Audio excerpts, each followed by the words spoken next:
দেখুন, আজকে আপনাদের সঙ্গে আমার চেয়ারম্যান পোস্ট হিসাবে লাস্ট সাক্ষাৎ হচ্ছে, কারণ এরপর থেকে আমি আর চেয়ারম্যান এই পদে অলঙ্কিত হব না।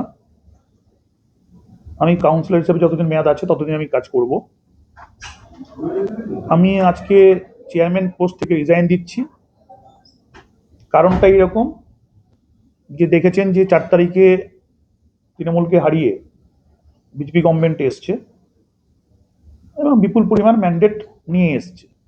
বহরমপুরেও বিজেপি প্রার্থী জিতেছে, সেখানে আমি দাঁড়িয়েছিলাম আর কংগ্রেসের অধীরবাবু দাঁড়িয়েছিল, দুজনেই পরাজিত হয়েছি। অর্থাৎ খুব পরিষ্কার, মানুষের যে ম্যান্ডেট রয়েছে সেটা বিজেপি দলের ওপর রয়েছে এবং তারা তাদের নির্বাচিত বিধায়ক পেয়েছে সুব্রত মৈত্রকে। বহরমপুরে বিধানসভার মানুষ তাদের নির্বাচিত, তাদের নিজের চাহিদা মতো মুখ্যমন্ত্রী পেয়েছে।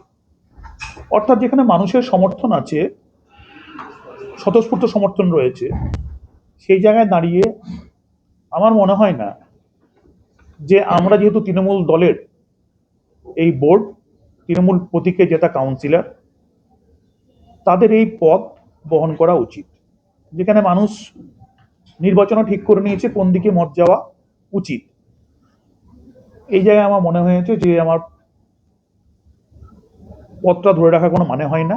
এই পোস্টটা জনসেবক হিসেবে যেটুকু কাজ করার, পাবলিক রিপ্রেজেন্টেটিভ হিসেবে কাজ করা, সেটুকু যতদিন মেয়াদ আছে ততদিন করব, কিন্তু চেয়ারম্যান পোস্টে আমি থাকবো না এবং আমি আমার রিজাইন এক্সিকিউটিভ অফিসার এবং এসডিও সাহেবকে আমি জমা দিয়ে দিয়েছি।